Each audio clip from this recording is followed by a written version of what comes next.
Pero más que una revolución, ha sido una regresión que ha traído como consecuencia increíbles desastres en cuanto a los valores éticos y morales se refiere. Yo aún puedo recordar cuando el aire era puro y el adulterio era considerado un grave pecado. Ahora escúcheme con atención. Aunque los tiempos han cambiado, no solo en Norteamérica, sino casi en todos los países del mundo, la Biblia, la palabra de Dios, no ha cambiado.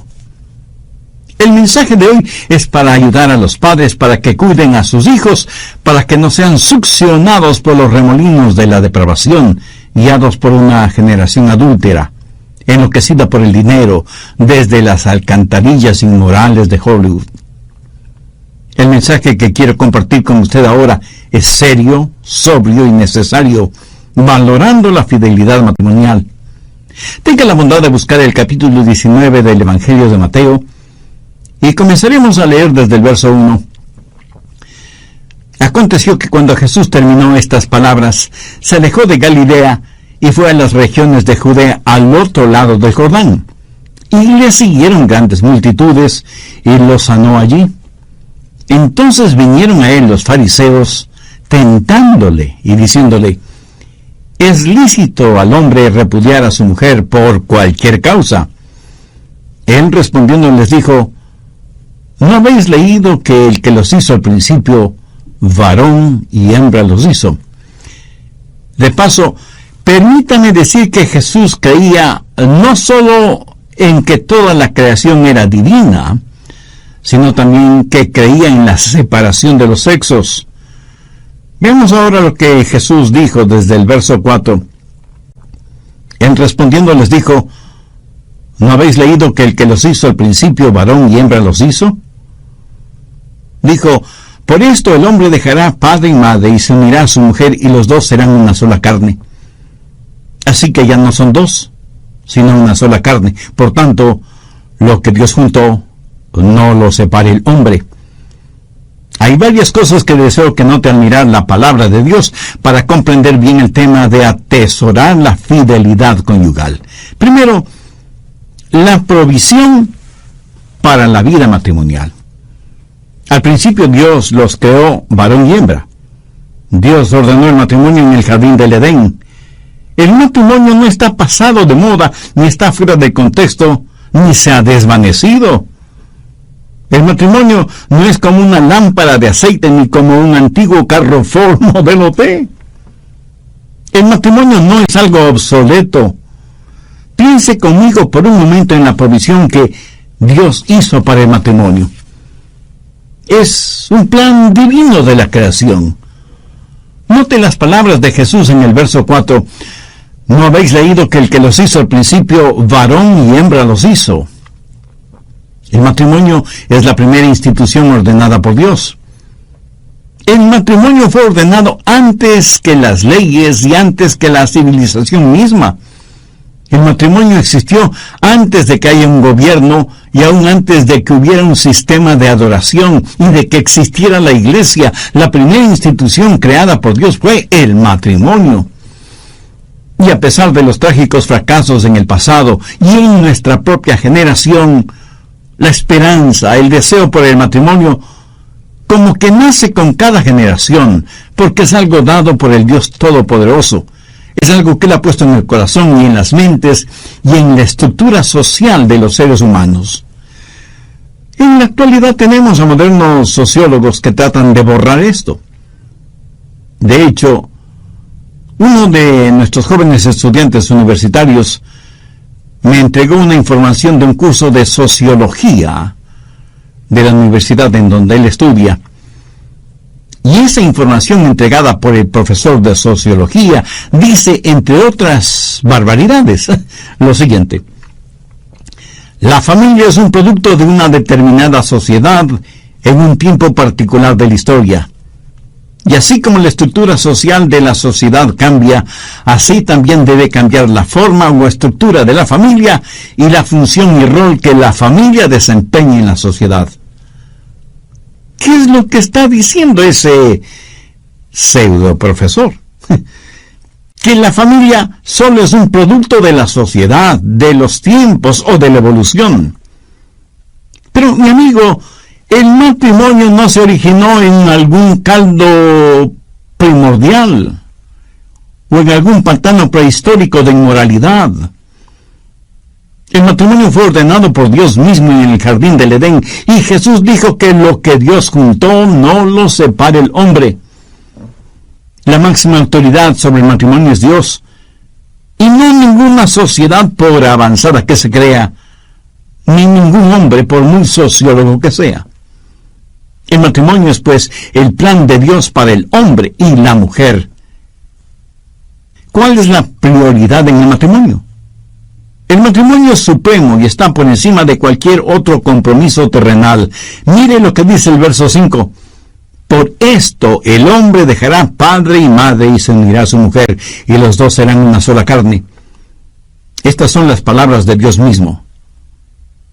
Los padres no son el supremo compromiso. Oh, cierto, debemos honrar a nuestros padres, pero la Biblia enseña que un hombre debe abandonar padre y madre para unirse a su mujer. Eso quiere decir que hay que cortar el cordón umbilical de la relación entre los padres con los hijos y dejar de ser el hijo de mamita o la hija de papito. Y esto usted lo entiende muy bien, ¿verdad? Los hijos no son el compromiso supremo. Cierto, debemos amar y cuidar de nuestros hijos, pero si usted es una madre, comete un trágico error cuando derrama toda su devoción y cuidados en sus hijos, olvidándose de su esposo, y sin pensar que tarde o temprano los hijos abandonarán el hogar. La relación marido-mujer es, en la Biblia, la más importante de las relaciones, más importante que la relación padres e hijos. El mundo de los negocios no debe ser su compromiso supremo. Muchos de ustedes están en peligro de sacrificar sus hogares en el altar de los negocios. Muchos hombres y mujeres son más fieles a sus trabajos que a sus cónyuges. Muchas parejas terminan divorciándose cuando por motivos de trabajo tienen que reubicarse en otro estado o provincia o en otro país. Muchas veces pensamos que un hombre tiene éxito cuando antes de cumplir sus 30 años se ha divorciado 2 veces, padece de úlcera estomacal a los 35, a los 40 sufre un ataque cardíaco, pero es un alto ejecutivo en alguna empresa. En el verso 6 Jesús dice, así que ya no son más 2, sino una sola carne. Por tanto, lo que Dios juntó, no lo separe el hombre. Y a pesar de esta clarísima enseñanza, un juez en una conferencia nacional, en un simposio relacionado con el tema, dijo, debemos enfrentar los hechos y permitir a nuestros jóvenes el que se casen 2 o 3 veces antes de que sienten cabeza definitivamente. Esta es la mejor propaganda para los matrimonios desechables, que va totalmente en contra de la palabra de Dios. Así que no son ya más 2, sino una sola carne. Por tanto, lo que Dios juntó, no lo separe el hombre. No hay nada más hermoso que la intimidad matrimonial. Marido y mujer como arco y violín. Separados no sirven para nada. Juntos pueden producir hermosa música. Marido y mujer, una sola carne. Un matrimonio monógamo que no se lo debe confundir con un matrimonio monótono. Cuando Dios no nos permite alguna cosa es para que no nos hagamos daño a nosotros mismos. Y cuando Él nos lo permite es para nuestra felicidad. En una encuesta sobre el matrimonio, realizada no hace mucho tiempo, se descubrió algo muy interesante. Las parejas que estaban completamente satisfechas con su vida sexual eran los matrimonios que creían firmemente que el sexo fuera del matrimonio era algo equivocado y negativo. Las personas que guardan los mandamientos de Dios en lo concerniente al sexo son las que tienen una satisfactoria vida sexual y gozan de la intimidad sexual en su matrimonio que aquellas que desechan las normas divinas. La encuesta también reveló que el 72% de los matrimonios tradicionales, esto es, un hombre y una mujer hasta que la muerte los separe, tenían hogares mucho más estables y seguros que en los hogares formados con uniones libres. ¿Por qué? Porque Dios tiene un plan magnífico para los matrimonios que operan y funcionan bajo sus instrucciones. Busque 1 Corintios, capítulo 7, los versos del 3 al 5. El marido cumpla con la mujer el deber conyugal, y asimismo la mujer con el marido. La mujer no tiene potestad sobre su propio cuerpo sino el marido, ni tampoco tiene el marido potestad sobre su propio cuerpo sino la mujer. No os neguéis el uno al otro, a no ser por algún tiempo de mutuo consentimiento, para ocuparos sosegadamente en la oración, y volved a juntaros en uno, para que no os tiente Satanás a causa de vuestra incontinencia. Ahora, ¿qué significa todo esto? Que Dios nos ha dado el sexo no solo para procreación, sino también para comunión, gozo, comodidad, satisfacción biológica, demostración de afecto, amor mutuo, de necesitarse físicamente el uno al otro. En la Biblia, cuando marido y mujer se juntan sexualmente, por lo general usan la frase "y conoció a su mujer". Significa que el sexo es una forma de comunicación que no se la puede describir con palabras. Es una forma de decir: te amo y quiero sentirte en mí y que tú me sientas en ti.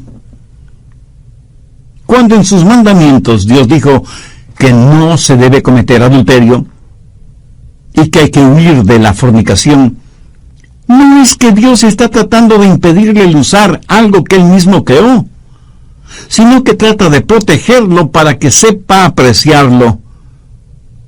El sexo es un hermoso regalo de Dios. Y cuando Él dice "no adulterarás", es porque el matrimonio es tan estupendo que Dios no quiere que lo adultere con nada.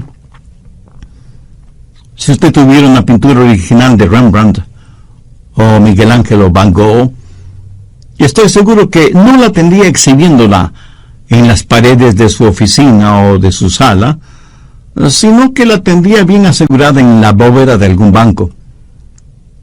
Dios ha protegido esto del sexo porque es intrínsecamente hermoso. Dios no es negativo en cuanto a la vida sexual de sus hijos. Más bien es muy positivo si es que lo sexual se lo maneja correctamente, en el lugar apropiado y en la forma adecuada. Si usted tiene un hermoso jardín con un césped que parece alfombra, mientras está ahí ese césped no hay ningún problema. Pero recorte un trozo de césped y póngalo sobre la alfombra de su sala e instantáneamente deja de ser hermoso, ¿verdad? ¿Por qué? Pues porque está fuera de lugar. No cumple la función para la cual fue sembrado y cultivado. ¿Lo entiende? Y aunque un buen césped es una cosa agradable en el jardín, fuera de contexto se vuelve feo y desagradable. Bien, primero hemos visto la provisión para la vida matrimonial. Segundo, la contaminación de la vida matrimonial. Veamos Mateo 19, los versos del 7 al 9. Le dijeron: ¿por qué pues mandó Moisés dar carta de divorcio y repudiarla? Él les dijo: por la dureza de vuestro corazón. Moisés os permitió repudiar a vuestras mujeres, mas al principio no fue así. Y yo os digo que cualquiera que repudia a su mujer, salvo por causa de fornicación, y se casa con otra, adultera. Y el que se casa con la repudiada, adultera. ¿Qué es lo que el Señor está diciendo aquí? Que el adulterio es un pecado que contamina la vida matrimonial. Adulterar significa hacer algo impuro. Y Dios no quiere que usted vuelva impuro algo que Él creó para que sea puro y hermoso. Cuando un hombre o una mujer comete adulterio, ¿qué clase de pecado comete? Se lo diré. Pecan contra ellos mismos. Pecan contra su propio cuerpo. En 1 Corintios 6:18 la Biblia dice: huid de la fornicación. Cualquier otro pecado que el hombre cometa está fuera del cuerpo, mas el que fornica contra su propio cuerpo peca. Eso significa que hay algo absolutamente único en el pecado de la inmoralidad. No hay pecado más destructor en lo espiritual, mental y físico que el pecado del adulterio. Si tuviéramos que hacer una lista de pecados por su gravedad, el adulterio tendría el carácter de único, porque es un pecado contra uno mismo. Un psicólogo de una famosa universidad norteamericana dijo que el 50% de los estudiantes universitarios sufren problemas psicológicos debido primordialmente a las relaciones inmorales que tienen. En nuestro mundo actual hay lo que con eufemismo se conoce como enfermedades sociales, que no son otra cosa que enfermedades causadas primordialmente por la vida inmoral.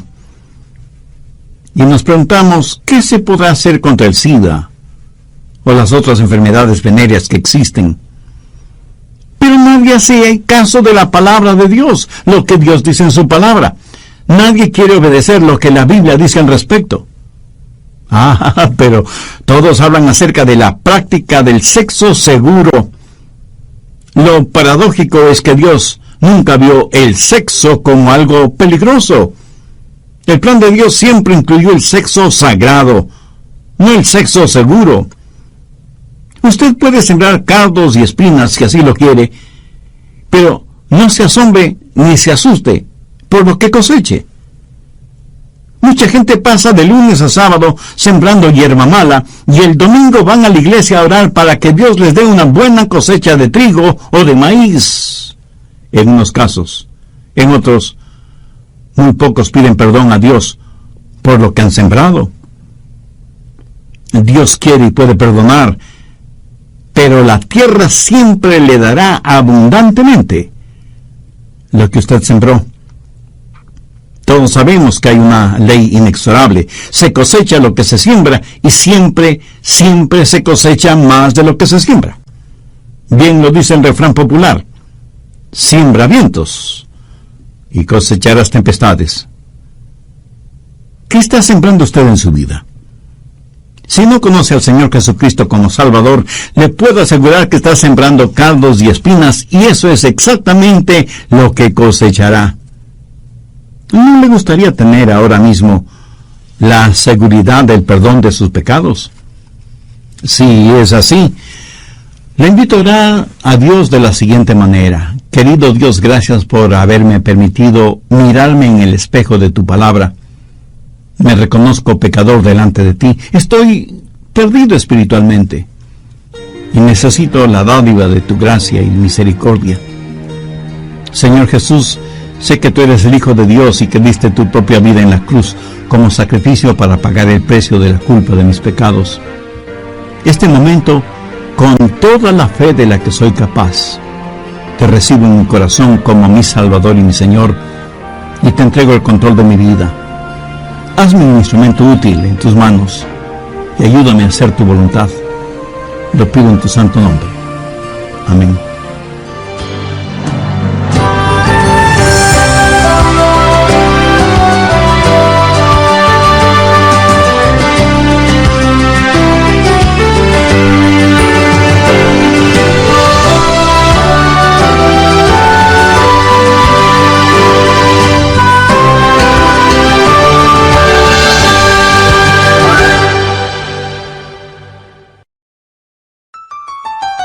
¿Qué es lo peor del adulterio? Lo peor del adulterio es que es un pecado contra Dios. Es como poner nuestro puño cerrado frente al rostro de Dios. Cuando David cometió el pecado de adulterio, si bien es cierto que se arrepintió, Escuche lo que dice en el Salmo 51:4: contra ti solo he pecado y he hecho lo malo delante de tus ojos. ¿Por qué dijo David eso?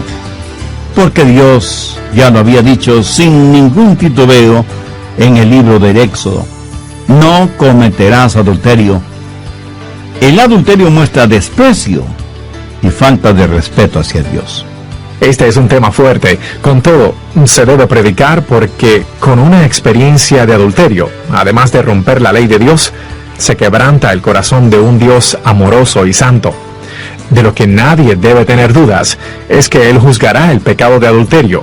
Hola, ¿qué tal? Les saluda Irving Ravelo. Hoy, en El Amor que Vale, el pastor Adrián Rogers, con su habitual honestidad, comparte verdades bíblicas, profundizando para ayudarle a crecer en su relación con el Señor Jesucristo. A continuación, el doctor Adrián Rogers, en la voz del pastor Lenín de Llanón, concluye su enseñanza, valorando la fidelidad matrimonial. Lord Byron, el famoso poeta inglés, fue un joven completamente mundano y su corta vida la vivió en depravación absoluta. Sin embargo, escribió lo siguiente: mis días son como una hoja amarillenta. Las flores y los frutos de la vida han desaparecido y solo me quedan los gusanos de mi gangrena y mi propia aflicción. ¿Qué sucedió con él? Pues que creyó en las mentiras de Satanás y se hundió en una vida completamente inmoral, en todo sentido. El adulterio es un pecado contra uno mismo, pero además es un pecado contra el hogar. Las inocentes vidas de los hijos son destrozadas por causa del adulterio. El hombre que adultera es como si les dijera a sus hijos: su madre no vale nada y ustedes tampoco. Además, el honor no es tan importante como el placer, y mi propia satisfacción personal es más importante que su madre o ustedes. El matrimonio monógamo, un hombre para una mujer y una mujer para un hombre, fue instituido por Dios el Creador para la protección y el desarrollo y la realización de las más profundas necesidades psicológicas, físicas y espirituales de los seres humanos, y la fidelidad conyugal es el pegamento que mantiene la familia unida, y la familia es el núcleo de la sociedad. La familia fue establecida para proveer amor, cuidado físico, desarrollo social y espiritual de cada miembro del hogar. La fidelidad conyugal es lo que mantiene ese núcleo familiar unido. Ahora puede entender por qué Satanás ha apuntado toda su artillería infernal en contra de la familia por medio de la inmoralidad sexual. Pero no solo que el hombre o la mujer pecan contra ellos mismos y contra el hogar cuando adulteran, sino que también pecan contra la iglesia. Si usted es miembro de una iglesia cristiana evangélica y comete adulterio, está pecando contra todos los miembros de la iglesia, porque todos formamos el cuerpo del Señor, que es la iglesia. 1 Corintios 3, versos 16 y 17. ¿No sabéis que sois templos de Dios, y que el Espíritu de Dios mora en vosotros? Si alguno destruye el templo de Dios, Dios le destruirá a él. ¿Qué es lo que está diciendo el apóstol?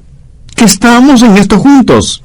El contexto de este versículo habla de inmoralidad, y Pablo está argumentando cómo pueden cometer inmoralidades y pecar contra el cuerpo de Cristo. Escúcheme, el adulterio es también un pecado contra la nación, es un acto de alta traición y nos hace daño a todos. Proverbios 14:34 dice: la justicia engrandece a la nación, mas el pecado es afrenta de las naciones. Y en Deuteronomio 22:22 leemos: si fuere sorprendido alguno acostado con una mujer casada con marido, ambos morirán, el hombre que se acostó con la mujer y la mujer también. Así quitarás el mal de Israel.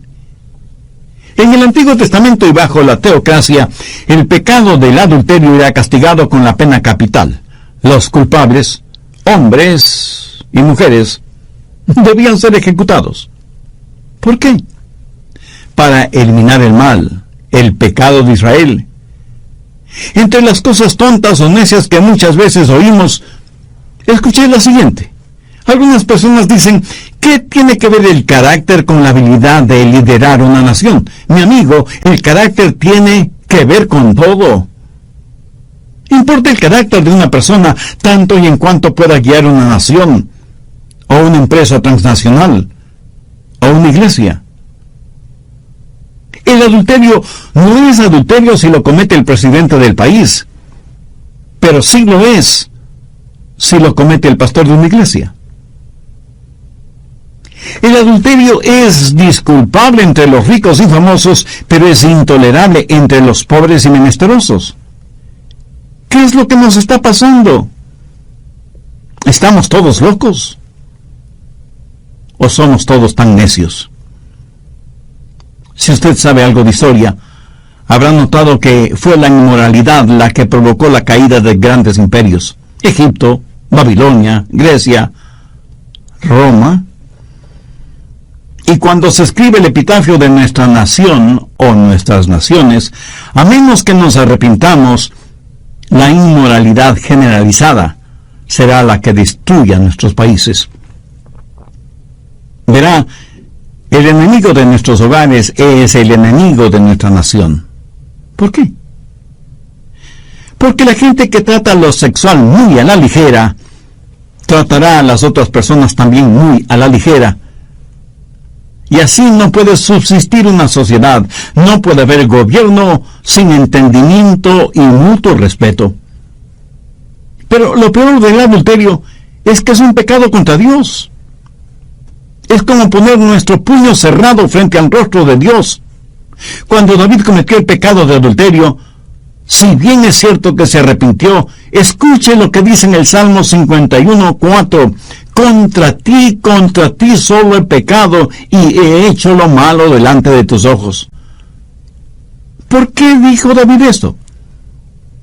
Porque Dios ya había dicho sin ningún titubeo en el libro de Éxodo, no cometerás adulterio. El adulterio muestra desprecio y falta de respeto hacia Dios. Cuando usted adultera, no solo que rompe la ley de Dios, sino que quebrante el corazón de Dios, porque Dios es un Dios amoroso y santo. Usted puede tener la absoluta certeza de que Dios juzgará su pecado de adulterio. Anote Hebreos 13:4. Honroso sea en todo el matrimonio y el lecho sin mancilla, pero a los fornicarios y a los adúlteros los juzgará Dios. Y en Job 31:11 leemos, porque es maldad e iniquidad que han de castigar los jueces. Y Levítico 20:10 dice, si un hombre cometiere adulterio con la mujer de su prójimo, el adúltero y la adúltera indefectiblemente serán muertos. Estas leyes en el Antiguo Testamento muestran la actitud del Todopoderoso Dios hacia el pecado. Busque Proverbios 6, desde el verso 27. ¿Tomará el hombre fuego en su seno sin que sus vestidos ardan? ¿Andará el hombre sobre brasas sin que sus pies se quemen? Así es el que se llega a la mujer de su prójimo.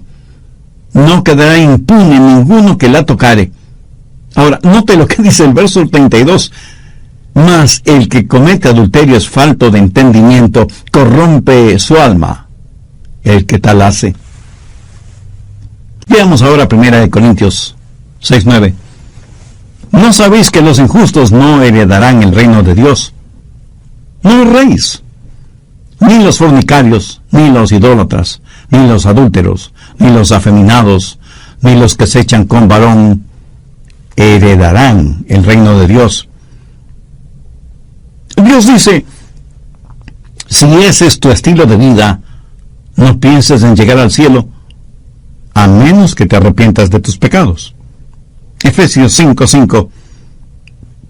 Porque sabéis esto, que ningún fornicario o inmundo o avaro, que es idólatra, tiene herencia en el reino de Cristo y de Dios. Apocalipsis 21:8. Pero los cobardes e incrédulos, los abominables y homicidas, los fornicarios y hechiceros, los idólatras y todos los mentirosos tendrán su parte en el lago que arde con fuego y azufre, que es la muerte segunda.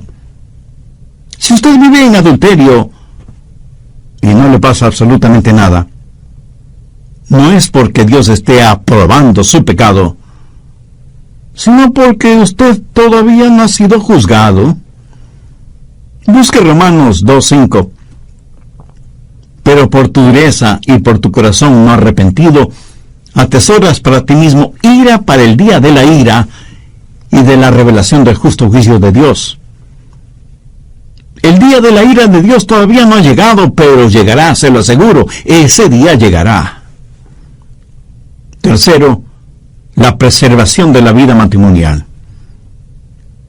Dios nos ha dado un plan absolutamente claro. Mateo 19, los versos 4 y 5. Él respondiendo les dijo: ¿no habéis leído que el que los hizo al principio, varón y hembra los hizo? Y dijo: por esto el hombre dejará padre y madre y se unirá a su mujer, y los dos serán una sola carne. Le voy a dar algunas palabras para que le ayuden a mantener su matrimonio en el camino correcto y para que usted se conserve puro. Decisión. Tome la decisión de vivir para Dios. Recuerde que Dios jamás forzará su voluntad en usted. El escuchar estos mensajes no le cambiará a menos que usted decida obedecer la palabra de Dios. Escoja este mismo día a quién va a servir. Entregue su corazón y su vida a Cristo. Dependencia. No es suficiente el decidir, sino también el depender de Dios. Porque usted en usted mismo no tiene la fortaleza espiritual para hacerlo, y Dios quiere ayudarle si usted depende, confía en Él. En 1 Corintios 10:13 leemos: no os ha sobrevenido ninguna tentación que no sea humana, pero fiel es Dios, que no os dejará ser tentados más de lo que podéis resistir, sino que dará también juntamente con la tentación la salida para que podáis soportar. Devoción. Comience a amar al Señor con todo su corazón, con toda su mente, con toda su alma, con todas sus fuerzas. Ame a su cónyuge como se ama a usted mismo. Ame con un amor sobrenatural. Después de su decisión y su dependencia, deje que Dios derrame su amor por su intermedio. Usted debe amar a su cónyuge, no si es que se le antoja, sino porque es mandamiento de Dios. Maridos, amad a vuestras mujeres. Las ancianas deben enseñar a las mujeres jóvenes a amar a sus maridos y a sus hijos. Escúcheme, el amor hacia su cónyuge fluirá del amor que usted tenga hacia Dios. Desarrollo. Continúe alimentando su amor en forma diaria. Nutra cada día su amor.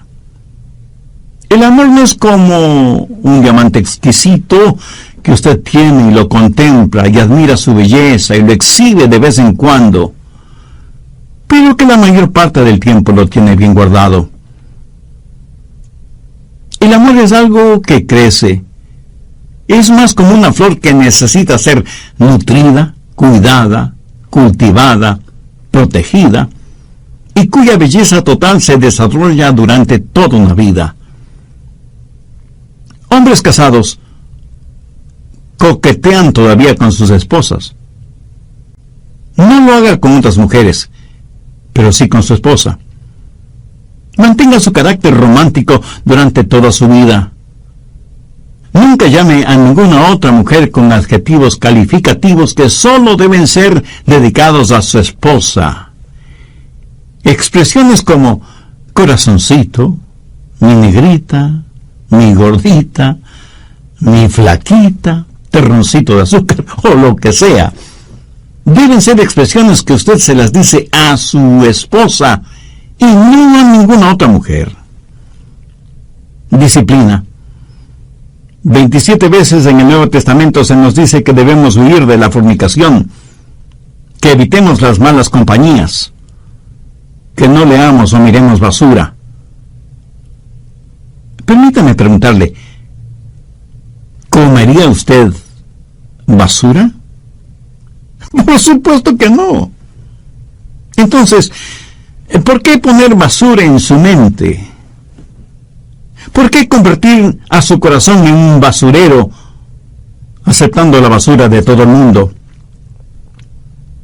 Cuando era todavía estudiante en la universidad, sobre mi escritorio tenía una plaquita con la siguiente frase: aquel que no quiera caer, no debe caminar por lugares resbalosos. Manténgase puro y limpio. Sea cuidadoso con lo que pone frente a sus ojos, con lo que escucha. Hay necesidad de tener disciplina. Por lo general, cuando una persona es disciplinada en las diferentes áreas de su vida cotidiana, le es mucho más fácil el ser disciplinada también en su vida sexual.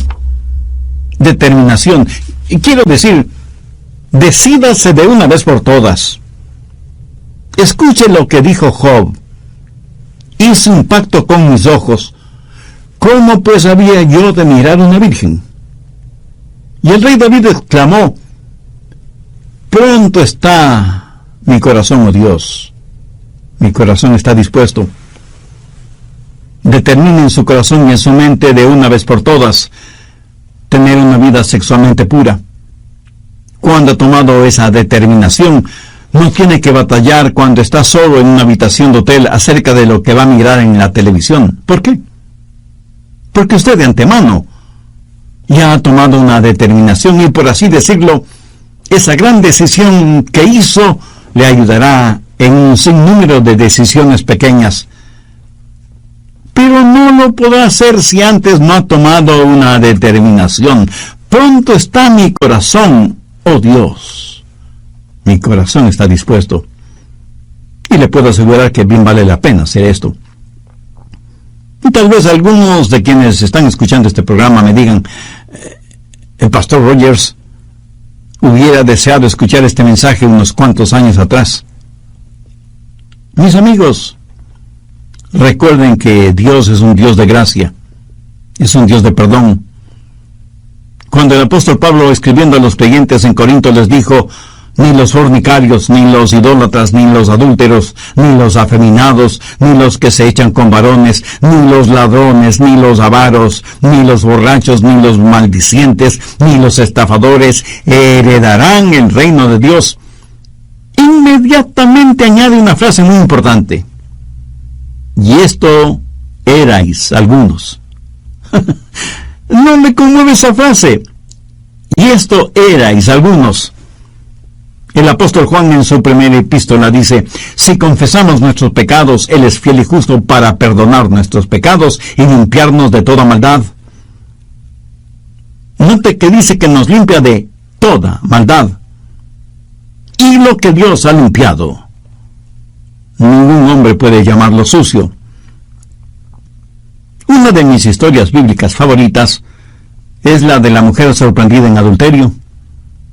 Creo que todos sabemos los detalles de esa historia. Al final Jesús le preguntó a la mujer: ¿ningún hombre te acusa? Y ella le contestó: no, Señor, ninguno. Y Jesús le dijo: yo tampoco. Vete y no peques más. ¿Por qué? Porque no envió Dios a su Hijo al mundo para condenar al mundo, sino para que el mundo sea salvo por Él. Dios es un Dios de las segundas oportunidades. Es mi anhelo y oración que este mensaje llegue realmente a su corazón, de manera especial en las vidas de aquellas personas jóvenes que no han cometido el pecado de la inmoralidad, para que se conserven puras para quien llegará a ser su cónyuge. Es mi deseo que Dios ayude a quienes ya están casados para que permanezcan mutuamente fieles, y que aquellas personas que saben necesitan ser perdonadas y restauradas hagan una decisión por Cristo ahora mismo. Si ese es el deseo de su corazón, le invito a que ore conmigo una sencilla oración. Eterno y todopoderoso Dios, desde el fondo del abismo de mis pecados elevo mi voz hacia ti para implorar tu gracia, misericordia, porque necesito ser perdonado y rescatado. Señor Jesús, tú entregaste en la cruz del Calvario tu preciosa vida para pagar el precio de las culpas de mi pecado.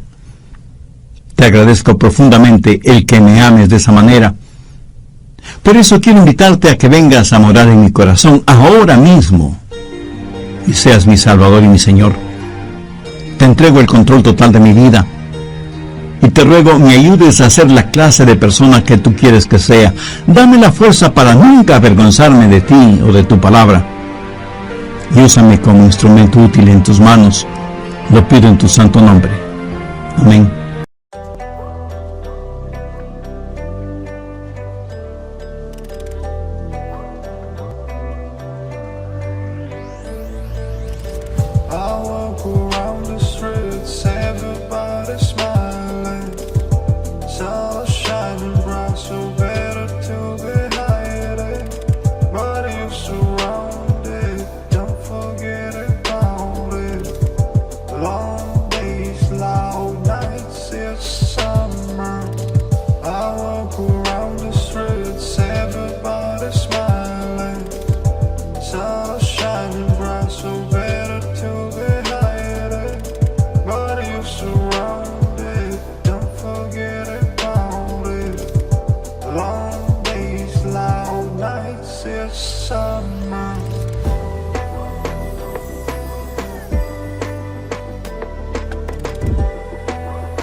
say đôi mắt môi. Anh như chỉ còn muốn em bên cạnh như ở phố xa rồi. Anh chỉ muốn em cạnh đấy thôi, không muốn em ở bên đời, chỉ muốn em anh bên người.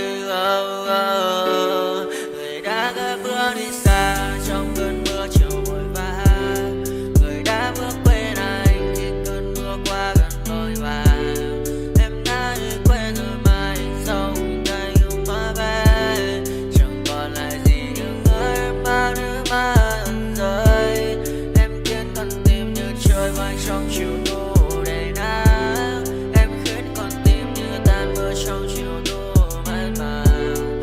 Vì còn nhiều lắm những ước màng, nhiều lắm những nỗi vội vàng, nhiều lắm những cơn mưa em mưa ta bây giờ em vang không mẹ không bay đứng sang nhờ em bay em còn thơ đôi hồn bay anh còn người ta xưa ta chúng còn giữ nhau chẳng đi.